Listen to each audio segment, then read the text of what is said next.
Hello hello महारथियों, good evening to all of you. कैसे हैं आप? उम्मीद करते हैं आप सभी बहुत ही अच्छे होंगे। जय हिंद, जय भारत। एक बार सभी महारथियों कंफर्म करिए, वॉइस वीडियो क्वालिटी सब कुछ क्लियर है, कहीं कोई दिक्कत तो नहीं है। गुड इवनिंग इशू, प्रीति, प्रिया, प्रगति, पिंकी, क्या सब पीपी नाम के बच्चे हैं? शुभम, आकाश, सतीश, चलिए चेंज हो गया, Aman, Saurabh, Ankit, good evening to all of you. जल्दी से कंफर्म कर दें महारथियों, ऑल ओके है, कहीं कोई दिक्कत तो नहीं है।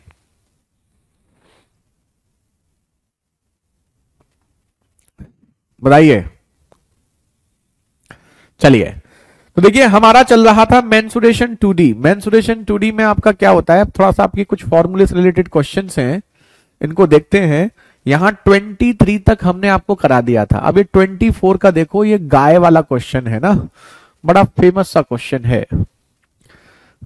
गुड इवनिंग जानवी, अरमान, गुड इवनिंग सतीश, कुमारी, गुड इवनिंग। चलिए, एक त्रिभुजाकार मैदान जिसकी भुजा 26, 28, 30 है, के प्रत्येक कोने पर एक गाय 7 मीटर लंबी रस्सी से बंधी गई है। तो उस मैदान का क्षेत्रफल बताइए जहां गाय नहीं चर सकती। At each corner of a triangular field of side 26, 28, 30, a cow is tethered by a rope of length 7 meter. The area of is ungrazed by, ये आपसे पूछा गया है, ठीक है, बाय काउ इज, ये आपसे पूछा गया है। गुड मॉर्निंग बादल, मोहम्मद, गुड इवनिंग। देखो ये बड़ा फेमस क्वेश्चन है। देखो आपको ना इसमें दो चीजें पता होनी चाहिए। जैसे ये आपका, मान लो ये आपका फील्ड है और इस फील्ड के तीनों कोनों पर कोई गाय बंधी है। एक गाय यहां बंधी है, एक गाय यहां बंधी है और एक गाय यहां बंधी है। तो एक गाय यहां घास खा सकती है, यहां खा सकती है और यहां पर भी घास खा सकती है। खा सकती नहीं खा सकती? तो ये वाला जो एरिया है ना, ये वो वाला एरिया है जहां गाय घास खा सकती है। लेकिन वो आपसे ये पूछता है वो वाला एरिया बताइए जहां पर गाय घास नहीं खा सकती। तो आप क्या करोगे बताओ? तो इसके लिए आप एक काम करोगे कि पूरे त्रिभुज का क्षेत्रफल निकालोगे और उस क्षेत्रफल में से ये घटा दोगे जहां गाय घास खा सकती है। तो आपका वो वाला एरिया आ जाएगा जहां गाय घास नहीं खा सकती। तो पूरे त्रिभुज का क्षेत्रफल निकालना तो आपको आता है, उसमें तो कोई दिक्कत नहीं है, क्योंकि आपको त्रिभुज की साइड पता है तो आप क्षेत्रफल निकाल सकते हैं। लेकिन जो गाय घास खा सकती है वो एरिया कैसे निकालेंगे?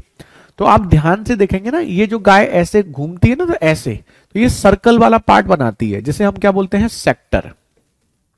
ये हमारा क्या है, सेक्टर। सेक्टर मतलब त्रिज्यखंड। और ये अगर हमारा सेक्टर है तो हमें इसके एंगल जो है ना, वो एंगल पता होना चाहिए। तो इन तीनों एंगल को मिलाकर के जो एंगल बनेगा वो बनेगा 180 डिग्री। भाई ये वाला एंगल, ये वाला एंगल और ये वाला एंगल, इन तीनों एंगल को मिलाओगे तो क्या बनेगा, 180 डिग्री। तो जो हमें वो वाला गाय एरिया निकालेंगे जो गाय घास खा सकती है, उसे बोलते हैं ग्रेज्ड एरिया, जहां गाय घास खा सकती है। वो होगा पाई आर स्क्वायर थीटा बाई 360। पाई की वैल्यू 22/7, आर की वैल्यू आपकी कितनी दे रखी है, रस्सी की लंबाई। रस्सी की लंबाई जो है ना, ये जितनी लंबी रस्सी होगी उतना ही घास खा सकती है। थीटा की वैल्यू 180/360। अब आप देखो, देखो 7 से ये 7 कट गया, 180 से ये 2, 2 से ये 11, 11 7 77। तो जो गाय घास खा सकती है वो एरिया हो गया 77। Very good Rohan, good evening. तो 77 वो एरिया है जहां गाय घास खा सकती है। अब हमें क्या निकालना है, टोटल एरिया। अब देखो टोटल एरिया थोड़ा, वैसे तो नॉर्मली यही पूछता है, ग्रेज्ड एरिया। तो ग्रेज्ड एरिया पूछेगा ना, तो आपका आंसर यही होगा 77, the area ungrazed by the cow. तो अगर आपका ये पूछेगा ग्रेज्ड तो आंसर 77 हो जाएगा। वैसे मोस्टली समझ लीजिए एग्जाम में ग्रेज्ड ही पूछता है, लेकिन हमने कॉम्प्लिकेटेड किया है, अनग्रेज्ड पूछे तो कैसे निकालोगे? तो उसके लिए टोटल एरिया से इसको घटा दोगे। तो टोटल कैसे निकालोगे? वही S, S minus A, S minus B, S minus C. अब यहां से s की वैल्यू कैसे निकालोगे? s की जो वैल्यू होगी वो तीनों साइड का सम बाई 2 होगी। तीनों साइड कितनी है? 26, 28, 30। तो 26 प्लस 28 प्लस 30 का आधा, तो ये हो जाएगा हमारा कितना? 42। कितना हो गया? 42। तो अब बस वैल्यू पुट करेंगे, कैलकुलेशन है बस थोड़ी सी। 42, 42 में से a यानी 26 घटाओगे तो 14, और 42 में से 28 घटाओगे, 14 नहीं आएगा, यहां 16 आएगा।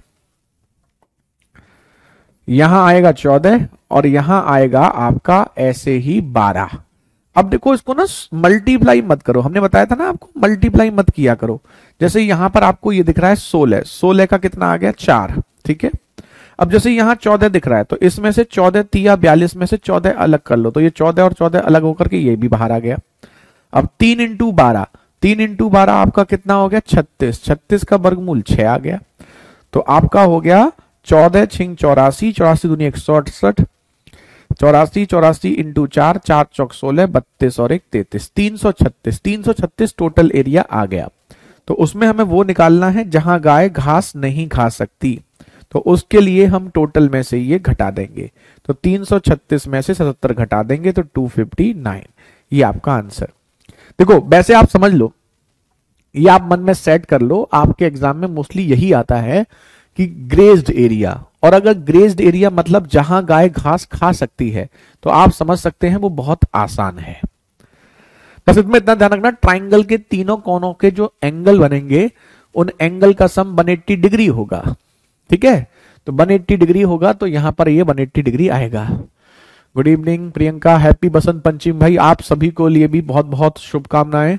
मां सरस्वती आप सभी पे कृपा दृष्टि बनाए और आप सभी को बुद्धि दें, सद्बुद्धि दें और आपका सिलेक्शन कराएं, ठीक है। चलिए नोट कर लीजिए, किसी को कोई दिक्कत तो नहीं है?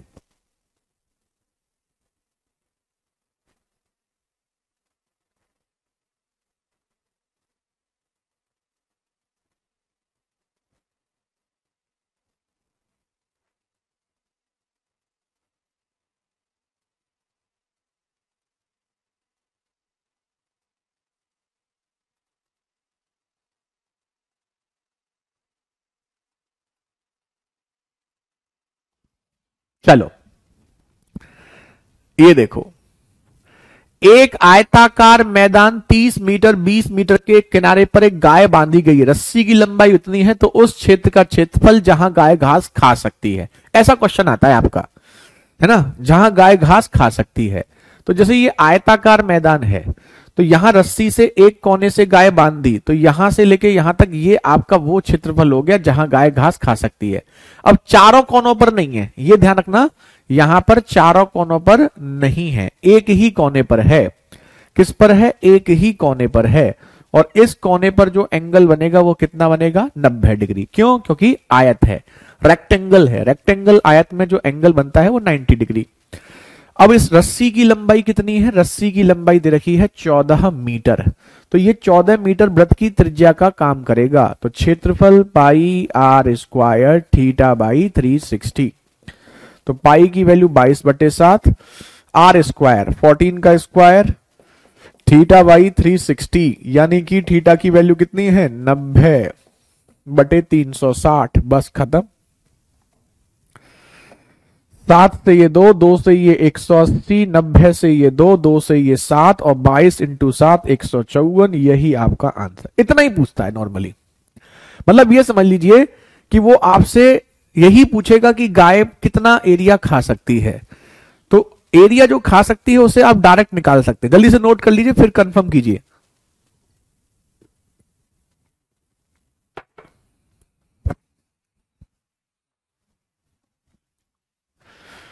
रिपीट कर देंगे, पहले नोट कर लो एक बार इशू। अब हाँ, तो आंसर आ गया था, फिर क्यों रिपीट करवा रहे हो? आंसर भी कर दिया 259, फिर रिपीट भी कर दो सर, ये क्या बात होती है? ठीक है। तो हमेशा ध्यान रखना, अगर किसी रेक्टेंगल के किसी कोने पर कोई गाय या कोई बंधी हुई है और वो रस्सी से बंधी हुई है, तो रस्सी की जो लंबाई होगी वो त्रिज्या का काम करेगी। और अगर रेक्टेंगल है तो वो एक कोना दे सकता है 90 डिग्री का, और अगर अगर आपका त्रिभुज है तो वो तीनों कोने देगा, क्योंकि त्रिभुज के तीनों एंगल तो पता नहीं होते, समबाहु त्रिभुज में तो पता होते हैं, बाकी में पता नहीं होते, तो उसके तीनों एंगल देगा, तीनों एंगल का सम देगा, तो वो आपका 180 डिग्री होगा। तो इसमें क्या करेंगे, बस इस सेक्टर का एरिया निकाल के त्रिभुज के एरिया से माइनस कर देंगे। अगर हमसे पूछता है अनग्रेज्ड, जहां गाय ने घास नहीं खाई, ग्रेज्ड पूछता है तो बहुत ही आसान है।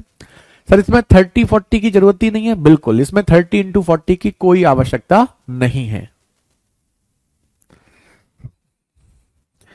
सर आप तो क्लास के टॉपर होंगे मैथ्स के स्कूल टाइम में। टॉपर तो खैर क्या थे, लेकिन हाँ ये थे टॉप 3 में जरूर रहते थे। कई बार जैसे टॉप 3 रहते हैं ना, कई बार बच्चा कोई टॉप करता है, कभी दूसरा। हमारे 2-3 दोस्त थे हम लोग, हम वो 2-3 दोस्त ही मैथ्स में टॉपर होते थे। लेकिन हाँ एक चीज बताना चाहेंगे कि क्लास 12th में 12वीं क्लास में एक मैथ्स के टीचर ने हमें फ्री पढ़ाया था, और वो इसलिए पढ़ाया था कि वो चाहते थे कि मैथ्स में डी आए, क्योंकि यूपी में नॉर्मली स्टेट बोर्ड से, यूपी बोर्ड से हमारे टाइम में अच्छे नंबर बहुत कम आते थे, और मैथ्स में 75+ नंबर बहुत कम आते थे। तो वो उन्होंने हमें फ्री पढ़ाया था। वो अच्छे टीचर थे, तो उनके पढ़ाए हुए बच्चों के साथ नहीं आते थे, ज़्यादा नहीं आए थे हमारे से पहले, तो उन्होंने फ्री पढ़ाया था हमें। उन्होंने कहा था कि तो आप डी ले आओ तुम, तो तुम्हारा भी काम हो जाएगा और हमारा भी नाम हो जाएगा। और बाई चांस ऐसा हुआ कि उस साल भी उनके पढ़ाए हुए में से केवल हमारे ही मैथ्स में 75+ आए। ये भगवान की कृपा है। तो चलो उनका, लेकिन उन्होंने जो हमें पढ़ाया, कम से कम जिस लिए उन्होंने पढ़ाया, वो हमने उनका एक तरीके से कह सकते हैं कि वो थोड़ा सा वसूल हो गया। चलो ये देखिए, एक आदमी एक गोलाकार तालाब के चारों ओर ठीक एक बार घूमता है। यदि उसका कदम 44 सेंटीमीटर लंबा है और वह तालाब का एक चक्कर पूरा करने के लिए 700 कदम चलता है, तो तालाब का क्षेत्रफल क्या है? ये देखो, ये आपका एक तालाब है। अब इस तालाब में ये चारों ओर ऐसे गोल गोल घूम रहा है, ठीक है। जब वो एक कदम चलता है तो एक कदम में कितना चलता है? 44 सेंटीमीटर। और जब वो 700 कदम चल के पूरा चक्कर लगाता है, तो पूरा चक्कर मतलब क्या हो जाएगा बताओ? पूरा चक्कर मतलब परिधि। तो वो जो कह रहा है ना कि परिधि जो 2πr होगी, वो 700 चक्कर की दूरी होगी। किसकी दूरी होगी? 700 चक्कर की। तो 700 चक्कर में वो जो दूरी चलेगा वो उसकी परिधि होगी। क्षेत्रफल पूछा है, तो इसका जो क्षेत्रफल, यहां से हम क्या निकाल सकते हैं? इसकी त्रिज्या। भाई एक चक्कर में चलता है 44 सेंटीमीटर, तो बस खत्म। आंसर मीटर में पूछा है, तो इसको मीटर में कर लो, ठीक है ना। तो 44/100 आपका क्या हो जाएगा? मीटर हो जाएगा। चलिए अब आप देखिए, 00 से तो ये 00 कट गया, 22 दूनी 44 से ये 44 कट गया, आर से 7 और 7 49 हो गया।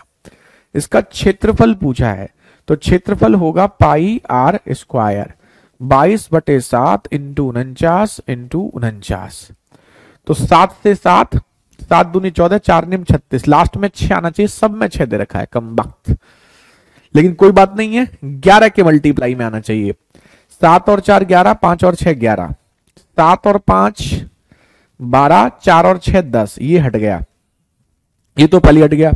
6 और 4 10, 5 और 6 11, ये भी हट गया।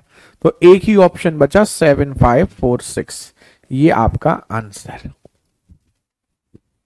ठीक है, तो ये आसान है ना। तो ये वृत्त वाला क्वेश्चन है, डायरेक्ट वाला नहीं लिया है। इसमें आपको क्या है ना कि 700 चक्कर में जो दूरी चलेगा, 700 चक्कर में जो दूरी चलेगा वही वृत्त की क्या होगी? परिधि होगी, है ना। ऐसे गोल गोल घूम रहा है। तो हमने बताया था बाहर जब हम चक्कर लगाते हैं और एक चक्कर लगा करके जो पूरी दूरी चलते हैं एक चक्कर में, 700 चक्कर नहीं है, 700 सॉरी कदम है। ये चक्कर की जगह ना कदम लिख लो, 700 चक्कर थोड़ी लगाए, चक्कर तो एक ही लगाएगा, 700 कदम है। वेरी गुड प्रगति, जानवी बहुत बढ़िया, स्वनी, आकाश, सुमित, सचिन बहुत खूब, ईशु बहुत बढ़िया। समझ में आ रहा है सबको? बताओ अब ये करो, ये बताइए वृत्ताकार पथ का क्षेत्रफल ज्ञात करिए जो 440 मीटर परिधि वाले वृत्त के चारों ओर बना है। वो कह रहा है एक वृत्त है जिसकी परिधि 440 मीटर है। अगर हम इसकी त्रिज्या और इसके चारों ओर क्या बना है, एक पथ बना है। कैसा पथ बना है? वृत्ताकार। तो हम एक बात तो जानते हैं कि इस वृत्त के जो अंदर होगा वो आपका होगा, एक तो ये त्रिज्या होगी और एक आपकी ये त्रिज्या होगी। तो ये R और ये कैपिटल R होगी नहीं होगी? हमसे पूछा है इस एरिया का क्षेत्रफल बताओ, इस एरिया का, इस पार्ट का एरिया बताइए। तो इस पार्ट का जो एरिया होगा वो बाहर वाले सर्कल के एरिया से अंदर वाले का एरिया घटा दोगे। तो पाई आर स्क्वायर से माइनस पाई आर स्क्वायर कर दोगे तो इस पार्ट का एरिया आपका आ जाएगा। आ जाएगा या नहीं आ जाएगा? बिल्कुल आ जाएगा। अब आप हमें यह बताइए कि इसका हम एरिया कैसे निकालेंगे। ना तो हमें अंदर की त्रिज्या पता, ना हमें बाहर की पता, लेकिन बाहर की त्रिज्या अंदर वाले से 7 मीटर चौड़ी है और अंदर की त्रिज्या हम यहां परिधि से निकाल सकते हैं। तो परिधि जो हमें दे रखी है 2 पाई आर, ये दे रखी है 440 मीटर। तो 2 इंटू 22/7 इंटू आर बराबर 440। 22 दूनी 44 से 10, 10 इंटू 7 70। तो ये बाहर वाली नहीं थी, ये अंदर वाली थी। सॉरी, स्मॉल आर लीजिए, यहां पर स्मॉल आर लीजिए। 2 पाई आर 440, तो 2 इंटू 22/7 आर 440, तो आर की वैल्यू हो गई 70। तो बड़े वाले आर की वैल्यू हो जाएगी 7 अधिक 77, यही हो जाएगी। चलो अब यहां पर पाई कॉमन ले लोगे तो r square minus r square हो जाएगा। इसका मतलब होता है एक बार दोनों को जोड़ दो, एक बार दोनों को घटा दो। पाई की वैल्यू 22/7, आर प्लस आर कितना होगा? 77 प्लस 70, और आर माइनस आर 70 माइनस 70 7, 7 से 7 कट गया, तो 22 इंटू 147। अब आप देख लो 11 के मल्टीप्लाई में आंसर होगा। वैसे ये सब करने की आवश्यकता नहीं है। 2 सत्ते 14, लास्ट में 4 आएगा, यहां पर भी है, यहां पर भी, ये दोनों ऑप्शन हट गए। 11 के मल्टीप्लाई में देख लो, 4 और 2 6, ये 11 के मल्टीप्लाई में नहीं है, यही है ऑप्शन बी 3 2 3 4। तो देखो वैसे तो जब कभी पाई दिखे, जब कभी भी आपको पाई दिखता है, तो जब पाई दिखता है तो सॉल्व करने की आवश्यकता नहीं है, क्योंकि जहां भी पाई दिखेगा वो आंसर 22 यानी कि 11 के मल्टीप्लाई में होगा, और 11 के मल्टीप्लाई में होगा तो खत्म। Very good, good evening Kuldeep, Narendra बहुत खूब, अरमान बहुत बढ़िया। सबको समझ में आ रहा है? वैसे कोई खास क्वेश्चन थोड़े ही है, ये नॉर्मल ही क्वेश्चन है, सीधे सीधे फॉर्मूले ओरिएंटेड क्वेश्चन है, यहां ऐसी कोई दिक्कत वाली बात नहीं है। सर मैंने 11 के मल्टीप्लाई में ही किया है। बहुत खूब अरमान, बहुत बढ़िया।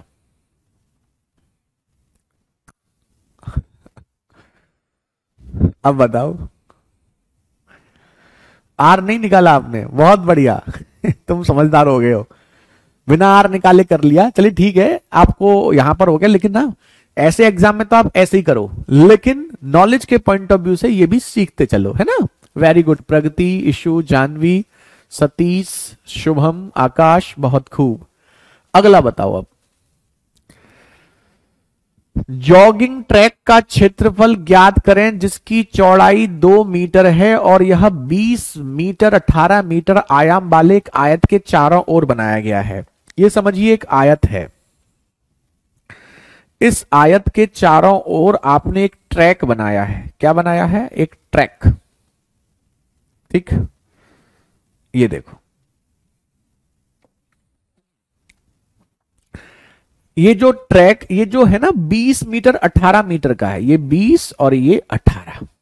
अब देखो हमेशा ध्यान रखना, जब कभी भी हम आयत के चारों ओर बनाते हैं ना, हमने आपको क्यूबॉइड वाले में बताया भी था, घनाभ वाले में भी, कि अगर इसकी चौड़ाई 2 मीटर है, इस मार्ग की चौड़ाई 2 मीटर है, तो ये बाहर वाली लंबाई होगी ना 2 का डबल जुड़ेगा, यानी कि 24, और ऐसे ही चौड़ाई में 2 का डबल जुड़ेगा 4, तो यानी कि 22। ऐसा क्यों होता है भाई? ऐसा इसलिए होता है क्योंकि यहां से लेकर यहां तक 2 मीटर इधर और 2 मीटर इधर, ऐसे ही 2 मीटर ऊपर 2 मीटर नीचे। तो जब हम बाहर वाली लंबाई को मेजरमेंट करते हैं, बाहर वाली साइड्स का, तो जो भी आपकी साइड होती है उसका डबल दोनों साइड में आपका जुड़ता है। 2 इधर 2 इधर तो 4 हो गया, 2 इधर 2 इधर तो आपका 4 हो गया। ठीक है, अब आपको निकालना है इस पार्ट का एरिया। तो कैसे निकालोगे एरिया ऑफ पाथ? कैसे निकालोगे भाई? एरिया ऑफ पाथ निकालने के लिए बाहर वाले के क्षेत्रफल 24 इंटू 22 से अंदर वाले का क्षेत्रफल 20 इंटू 18 घटा देंगे। 24 दूनी 48, 24 दूनी 48 और 4 52, 18 दूनी 36, 360। ये हो गया 8, 36 से 52 से 36 गया 16, 168। Option D, option D is the right answer. आसान है, इजी क्वेश्चन है, कोई कहीं दिक्कत तो नहीं है? जल्दी से बता दीजिएगा। अगर किसी बच्चे को कहीं कोई दिक्कत है तो वो आप पूछ सकते हैं।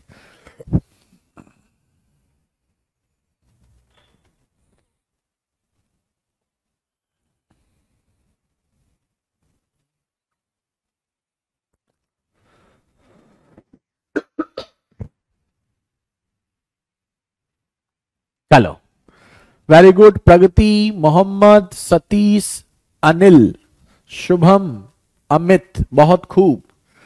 अगला करिए। एक वर्गाकार पार्क चारों ओर 1.5 मीटर समान चौड़ाई के पथ से घिरा है।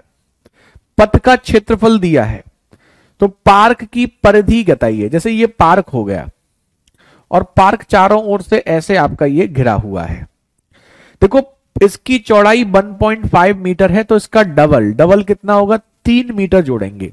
ठीक है, पथ का क्षेत्रफल दे रखा है। पथ मतलब ये वाला, इस वाले पार्ट का। देखो अंदर वाली साइड जो भी होगी, एक वर्गाकार पारा, ठीक है, पार्क की लंबाई जो भी होगी बाहर वाली जो है वो उससे 3 मीटर क्या होगी? अधिक होगी। होगी या नहीं होगी बताओ? 1.5 मीटर चौड़ा है तो 1.5 मीटर इधर 1.5 मीटर इधर, यानी कि 3 मीटर आपकी क्या होगी? अधिक होगी। तो अंदर वाली की जो भी साइड होगी उससे ये 3 अधिक होगी। और क्योंकि ये स्क्वायर है, तो स्क्वायर है तो एरिया आपका क्या होगा? ये भी x होगा और ये वाली साइड भी x+3 होगी। तो पाथ का एरिया कैसे निकालोगे? तो area of path, area of path, area of path कैसे निकालोगे? तो एरिया ऑफ पाथ निकालने के लिए बाहर वाले के एरिया से अंदर वाले का एरिया घटा देंगे तो आ जाएगा आपका 225। खत्म। तो ये x square plus 6x plus 9 minus x square बराबर 225। खत्म। एक्स स्क्वायर से एक्स स्क्वायर कैंसिल, 6x बराबर 216, तो x बराबर आपका 36। तो इसका परिमाप, परिमाप क्या होता है? 4 टाइम्स ऑफ साइड, तो 4 इंटू 36 यानी कि 144 मीटर। Option A 144, 144 is the right answer. Arman, Ishu, Kuldeep, बहुत खूब। लेट हो गए, चलो आपके आंसर पिछले वाले का है। चलिए कोई नहीं, नोट करिए और बताइए क्या आपको ये वाला क्वेश्चन समझ में आ गया है? अगर आ गया है तो बहुत ही अच्छी बात है, और नहीं भी आया है तो भी कोई दिक्कत नहीं है क्योंकि आसान है। Very good. Pragati, Sachin, Sumit, Janhvi, Kuldeep. Sir live class सही है या रिकॉर्डिंग सही है? वैसे मेरे भाई इसमें सोचने वाली बात ही नहीं, लाइव लाइव ही होती है, रिकॉर्डिंग रिकॉर्डेड ही होती है। लाइव ही बेस्ट होती है, इसमें 1% सोचने वाली बात नहीं है। लेकिन अगर आपके पास ऑप्शन ही ना हो तो फिर मजबूरी है, फिर तो आप रिकॉर्डेड करोगे ही करोगे, है ना। लेकिन लाइव अगर कर सकते हो तो बिना कुछ सोचे समझे लाइव क्लास ही करो। एक वर्गाकार मैदान की भुजा 110 मीटर है। 5 मीटर चौड़े 2 मार्ग वर्गाकार मैदान के बीचों बीच गुजरते हैं। अब अंतर समझ रहे हो? देखो ये भी मार्ग वाला था, ये वृत्त के चारों ओर आपका मार्ग था, ये रेक्टेंगल के चारों ओर था, ये स्क्वायर के चारों ओर था, लेकिन अब जा रहा है बिल्कुल बीचों बीच से। 5 मीटर चौड़े दो मार्ग बीचों बीच से जा रहे हैं। ये देखो, ये आपका एक स्क्वायर है, इस स्क्वायर के बीचों बीच से एक मार्ग तो आपका ऐसे जा रहा है और एक मार्ग आपका ऐसे जा रहा है। ये देखो,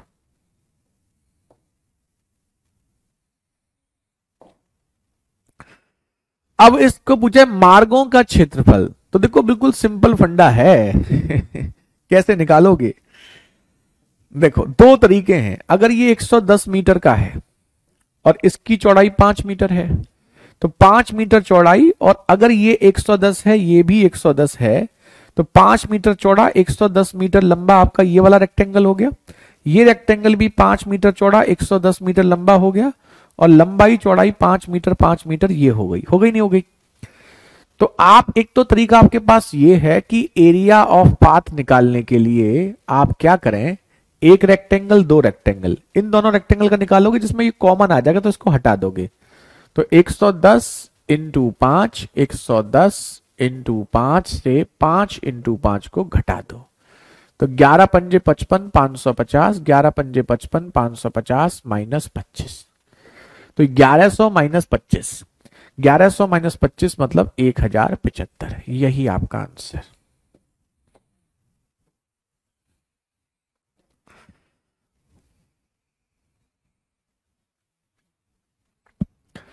सॉरी सर, लेट हो गया, कोई नहीं अंशु, ठीक है, वेरी गुड, बहुत खूब, कुमारी बहुत लेट आए हो आज आप।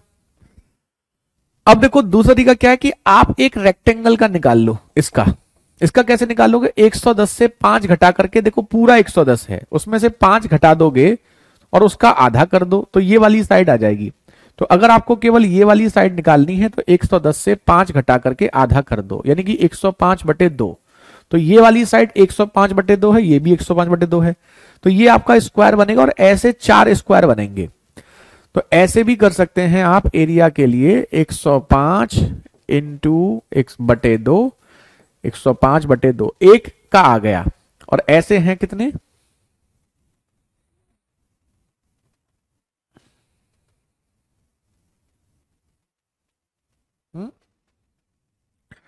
ऐसे आपके 4 हैं। 105 का स्क्वायर, ये कैसे, कुछ गड़बड़ कर दिया क्या हमने? 110 मीटर है, और 110 में से 5 कम करेंगे तो 105 का आधा, 105/2, सही तो है? ये तो 105। कहां गड़बड़ी हो रही है? इस तरीके से आना चाहिए, कुछ तो गड़बड़ हो रहा है। 110 का आधा आपका होगा 55, 52.5 का स्क्वायर इंटू 4, 11025 आ रहा है। चलो छोड़ो, कुछ गड़बड़, कहीं कैलकुलेशन मिस्टेक कर रहे हैं, चलिए ऐसे ही ले लो, ठीक है, कुछ कहीं कैलकुलेशन में एरर हो रही है, कोई बात नहीं, उसकी जरूरत नहीं, ऐसे ही हो गया। ये देखो, अब इसको बताओ, 20 पैसे प्रति वर्ग मीटर की दर से भूमि के एक त्रिकोणीय क्षेत्र को समतल करने की लागत क्या होगी जिसकी भुजाएं इतनी इतनी हैं? देखो 20 रुपए प्रति वर्ग मीटर जो होता है वो होता है क्षेत्रफल पे। तो अगर 20 रुपए प्रति वर्ग मीटर बोला है, मतलब क्षेत्रफल में 20 पैसे का आपको मल्टीप्लाई करना है।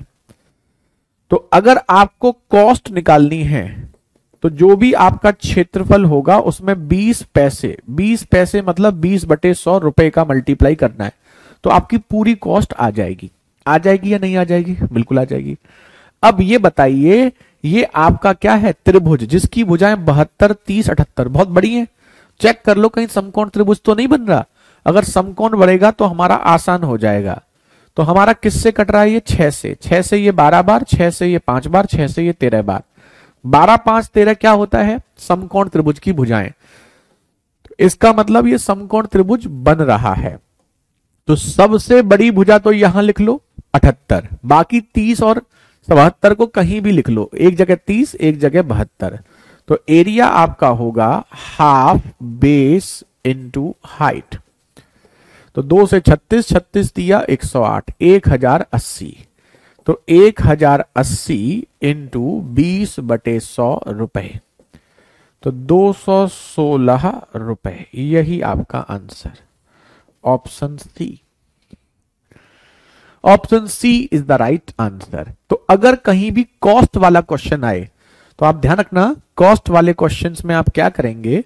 कॉस्ट वाले क्वेश्चन में बस ये देखना प्रति वर्ग मीटर है या कुछ भी है, प्रति मीटर है, प्रति मीटर है तो परिमाप में, प्रति वर्ग मीटर है तो क्षेत्रफल में, प्रति घन मीटर है तो आप आयतन वॉल्यूम में मल्टीप्लाई करेंगे। क्या हमने आपको ये बताया था? जी हां, बताइए, अब बताओ। इसका भी सी सही है, बिल्कुल सही। इसका भी आंसर सी ही सही है। ये बताओ अब, एक गोलाकार कमरे में पक्का फर्श लगाना है, 10 रुपए प्रति वर्ग मीटर की दर से इतनी कॉस्ट है। 10 रुपए प्रति वर्ग मीटर मतलब एरिया इतनी है। तो यहां पे हम उसका एरिया निकाल सकते हैं। 6 रुपए प्रति मीटर की दर से बाड़ लगाने का खर्च, 6 रुपए प्रति मीटर की दर से, प्रति मीटर दे रखा है तो यहां पर हमें परिमाप पेरीमीटर में 6 रुपए का मल्टीप्लाई करना है। अब ये बात किसकी हो रही है? गोलाकार कमरा। क्या है आपका? गोलाकार। और गोलाकार कमरे का जो क्षेत्रफल होता है वो होता है, ये तो कट ही गया, पाई आर स्क्वायर। तो 22 से 7, आर स्क्वायर 7 इंटू 7, तो आर की वैल्यू 7। तो 7 होगी तो 2 पाई आर। 11 के मल्टीप्लाई में आप जाओगे, मुझे पता है, 132 दूनी 264। Option B, option B is the right answer. तो बाढ़ जो लगाई जाती है वैसे भी कॉमन सेंस लगाओ। फर्श जो लगाया जाता है पूरे में लगाया जाता है, मतलब कि एरिया में लगाया जाता है, लेकिन जो बाढ़ लगाई जाती है वो चारों तरफ लगाई जाती है। कहां लगाई जाती है? चारों तरफ। चारों तरफ मतलब परिमाप में। तो लॉजिकली भी सोच सकते हैं, अदरवाइज ऐसे तो आप डायरेक्ट कर ही सकते हैं, इसमें तो कहीं कोई दिक्कत वाली बात है ही नहीं। अब बताइए, अब कुछ मजेदार क्वेश्चन कराएंगे आपको। मेंसुरेशन 2D में ना इसी टाइप के क्वेश्चंस नॉर्मली एग्जाम में रहते हैं, बहुत ज्यादा आता भी नहीं है, लेकिन आएगा भी तो कोई दिक्कत वाली बात नहीं है। ये देखो, अब 2-3 थोड़े से मजेदार क्वेश्चन देखो। जैसे कभी आपको सर्कल दिए जाएं,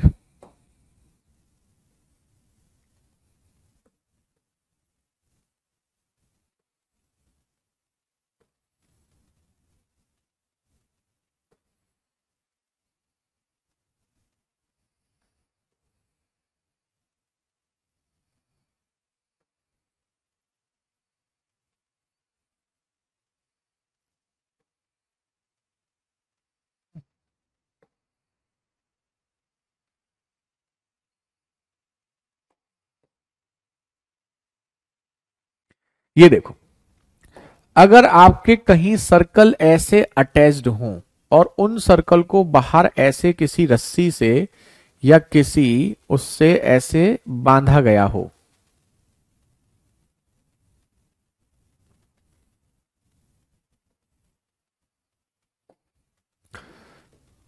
ऐसे,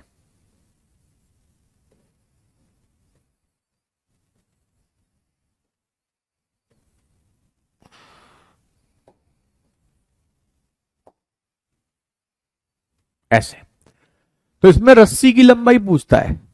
तो रस्सी की लंबाई आप कैसे निकालोगे? तो हमेशा ध्यान रखना, रस्सी की जो लंबाई होगी,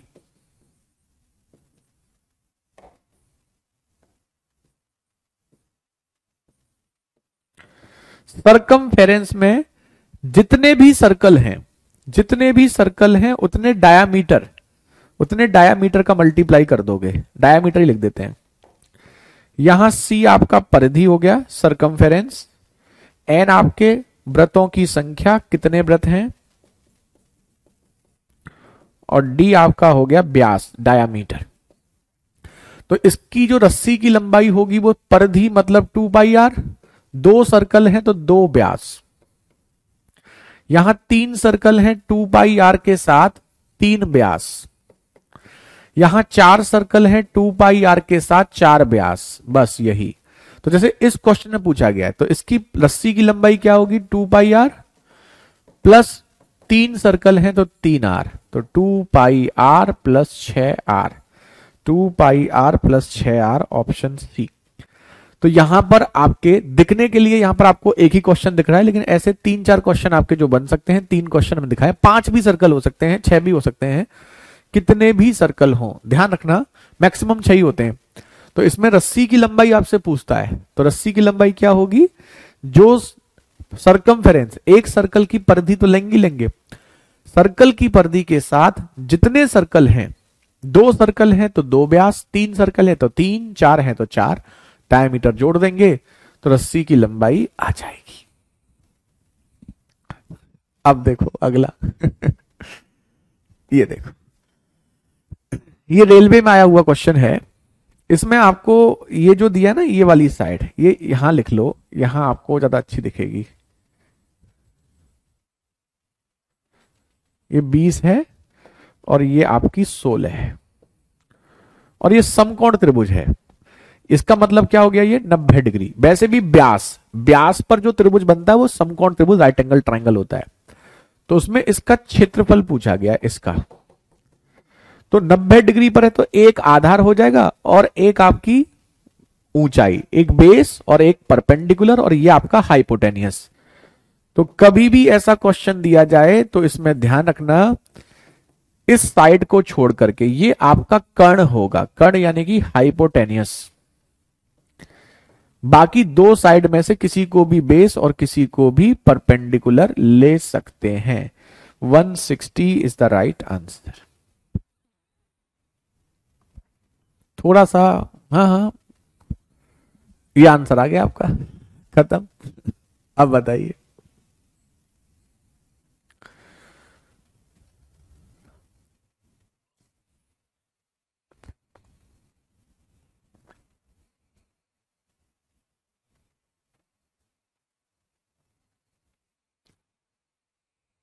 ठीक है, चलो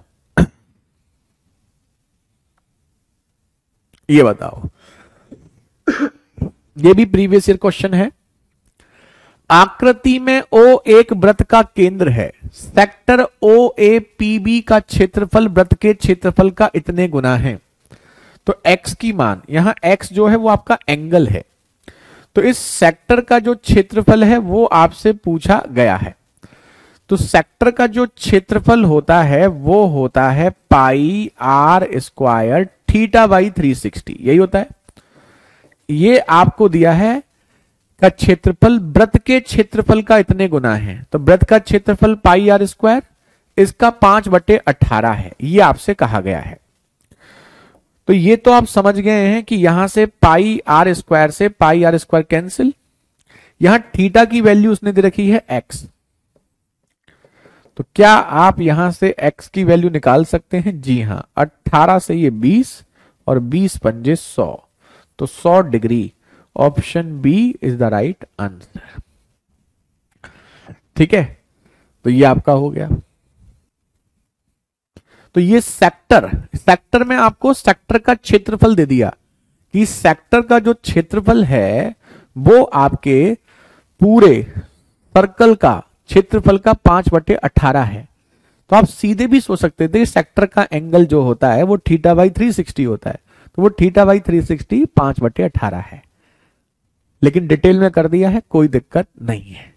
100 degree is the right answer.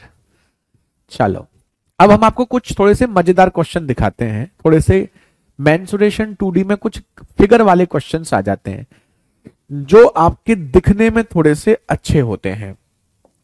हम आपको दिखाते हैं। जैसे क्वेश्चन नंबर पहले लिख लो 36, वैसे ही लिख देते हैं क्वेश्चन नंबर 37। इसमें कुछ है नहीं तो इसलिए हम आपको बना करा देते हैं। जैसे एक राइट एंगल ट्राइंगल है, इस राइट एंगल ट्राइंगल के अंदर हमें एक सर्कल दे दिया जाता है। क्या दे दिया जाता है? सर्कल। तो राइट एंगल ट्राइंगल के अंदर सर्कल जो है उसकी त्रिज्या हमसे पूछी जाती है। जैसे ये साइड दे दी ए, ये साइड दे दी बी, और ये साइड दे दी सी। जैसे ये साइड दे दी आपको मान लो 3, ये दे दी 4, और ये दे दी आपको, एक मिनट,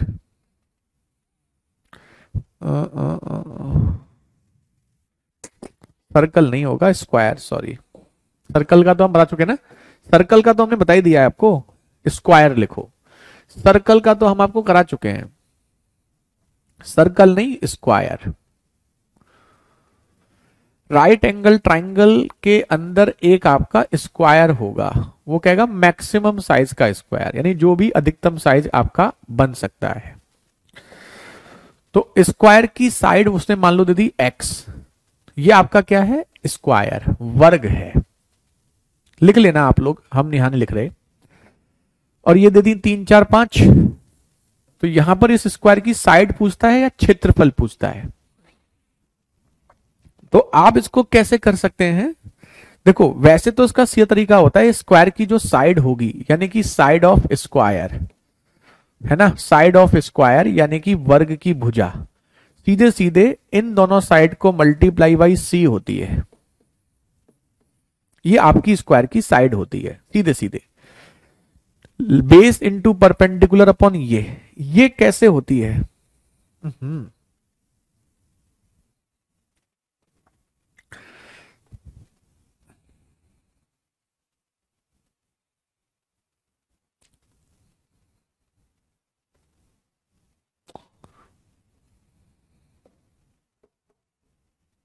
एक मिनट, ए प्लस, अभी एक मिनट बताते हैं आपको।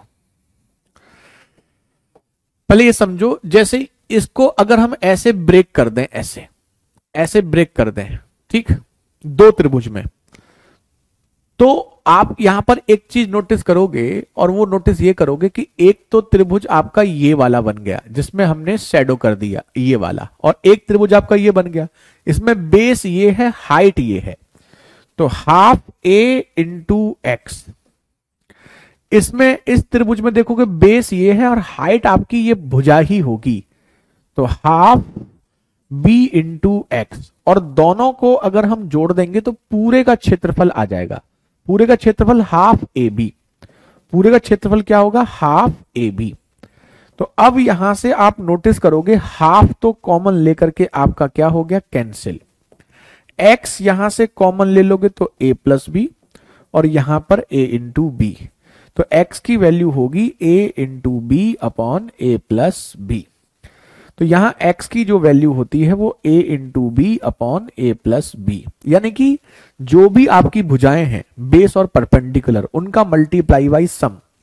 तो अगर हम यहां कहें वर्ग की भुजा क्या होगी, तो वर्ग की जो भुजा होगी वो आपकी क्या होगी? a into B upon A plus B, यानी कि 3 इंटू 4/3 प्लस 4, 12/7, ये आपका आंसर। ठीक है, 12/7, 12/7 इज द राइट आंसर। तो ये क्वेश्चन लिख लो, कभी कभी एग्जाम में देखा जाता है कि एक समकोण त्रिभुज के अंदर, राइट एंगल ट्राइंगल के अंदर मैक्सिमम साइज का आपका एक स्क्वायर बनाया गया है, मैक्सिमम साइज का, अधिकतम आकार का। तो उस स्क्वायर की भुजा की लंबाई क्या हो सकती है? तो a into B upon A plus B. Logic भी हमने आपको यहां पर एक्सप्लेन कर दिया है।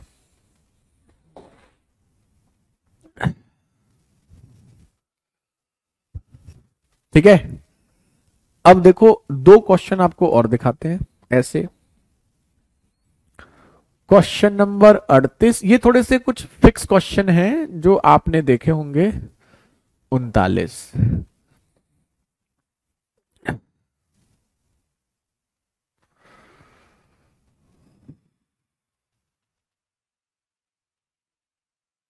हम्म,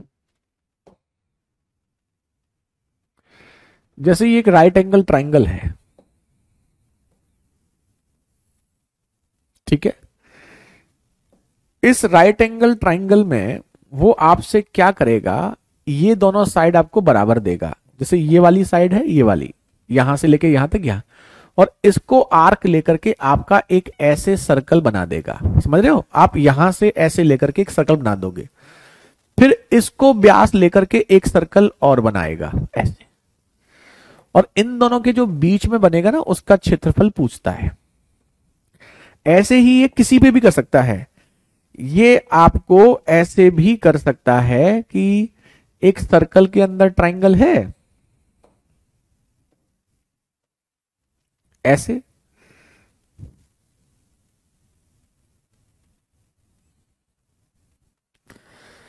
यानी कि इन तीनों को लेकर के सर्कल बना दिया।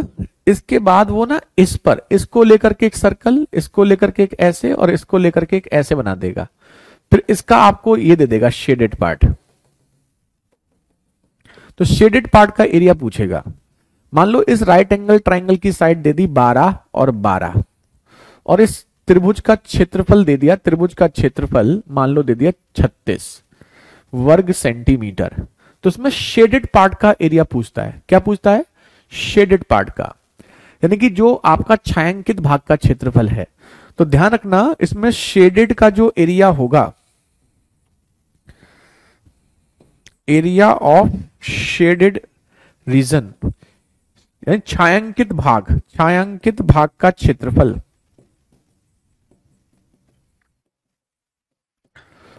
वो area of base figure, area of base figure, area of base figure मतलब मूल आकृति के क्षेत्रफल के बराबर होगा। मूल आकृति इसमें क्या है? मेन इसमें क्या है? ट्राइंगल। तो ट्राइंगल का एरिया क्या होगा? ट्राइंगल का एरिया बताओ क्या होता है? ट्राइंगल का एरिया होता है हाफ बेस इंटू हाइट, 72। तो ट्राइंगल का एरिया आपका 72 है, तो इस शेडेड का एरिया भी 72 होगा। सेम इसमें, इसमें तो ट्राइंगल का एरिया दे ही दिया है 36। तो ट्राइंगल का एरिया अगर 72 है तो शेडेड का एरिया भी 72 होगा, सॉरी 36। तो शेडेड का एरिया भी 36 होगा। मतलब ये फर्जी क्वेश्चन है, ये क्वेश्चन जो है ये फर्जी क्वेश्चन है। कभी मान लो ऐसा आ जाए कि कोई ये इस बेस फिगर पे ऐसे दो बना दे, तो आपका जो उसका एरिया जो होता है ना, किसका? ये शेडेड पार्ट का। अब जरूरी नहीं है यहां यहां एक साइड पे बनाया है, यहां तीनों पे बनाया है, दो साइड पे भी बना सकता है। इसी क्वेश्चन को ऐसे भी कर सकता है कि जैसे ऐसे करके वो आपको ऐसे करके दे देगा, फिर इसमें ऐसे ऐसे बना देगा, तब भी आपका आंसर सेम होगा। मान लो इसका एरिया आपका 39 है, तो शेडेड का एरिया भी 39 होगा। तो कहने का मतलब ये है कि ऐसे क्वेश्चन में, जैसे मान लो हो गया क्वेश्चन नंबर 40, ठीक, तो एक ट्राइंगल में एक साइड में बनाया, यहां दो में बनाया, यहां तीन में बनाया, तो कितने भी पार्ट पे बना दे, तीनों ही कंडीशन में शेडेड का जो एरिया होगा वो आपका मेन जो है उसके एरिया के बराबर होगा। किसी संख्या के 1/8 के 75% के 66 सही 2/3% का मान उतना है, तो उस संख्या का 3/4 का नहीं, 39 में 36 इंटू 3 नहीं करना है, जितना आपका बेस फिगर का एरिया होगा उतना ही होगा। ठीक है, डन। एक और,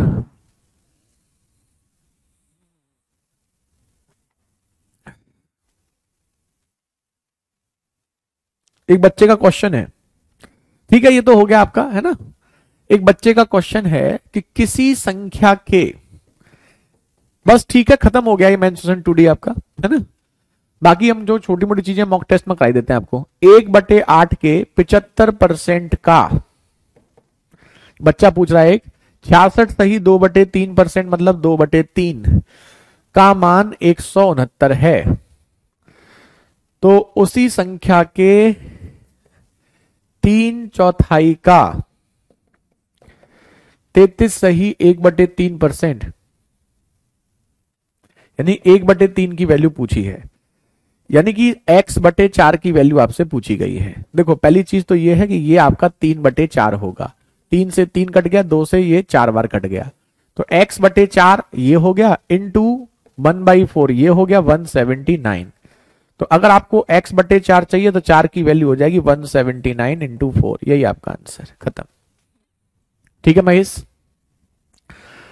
तो फिलहाल आपका यहाँ मेंस्ट्रुएशन 2D में बहुत है, ज्यादा पढ़ने की आवश्यकता नहीं है। कोई मेंस्ट्रुएशन 2D से आपका 1 या 2 क्वेश्चन कभी कभी पूछा जाता है, वो भी मोस्टली फॉर्मूला बेस्ड पूछा जाता है। ज्यादातर पूछता है तो वो रस्सी वाला, वो जो बताया था हमने आपको, एक तार को चारों तरफ मोड़ा जाता है, या तो वो पूछ लेता है, ये ज्यादा पूछा जाता है, तार को मोड़ करके त्रिभुज वगैरह वगैरह बनाया जाता है, या फिर सीधे सर्कल का, समषटभुज का, और समलंब चतुर्भुज, पैरेललोग्राम, रोम्बस, इनके फॉर्मूले वाले क्वेश्चन पूछ लेता है। तो बहुत ज्यादा पढ़ने की आवश्यकता है नहीं। बाकी यूट्यूब पे आप जुड़े रहिए, वहां पर हम आपको अभी लेटेस्ट क्वेश्चन, अब हम एसएससी का स्टार्ट करेंगे, यूपी कांस्टेबल का अब हो रहा है, अभी यूपी कांस्टेबल चल रहा है, यूपी कांस्टेबल के बाद अब हम एसएससी वगैरह और एग्जाम्स को भी टारगेट करेंगे। जैसे यूपी कांस्टेबल का हो जाएगा, उसके बाद हम दूसरे एग्जाम पे फोकस करेंगे। ठीक है, ओके। मेरे भाई साइंस की बुक के बारे में हमें आइडिया नहीं है कुलदीप, वो हम नहीं बता पाएंगे आपको। ठीक, तो अब फिलहाल आपका ये आपका खत्म हो चुका है। अब इवनिंग में क्लास नहीं रखेंगे, अब आपकी क्लास इवनिंग वाली खत्म। ठीक है, अब मॉर्निंग का ही रखेंगे।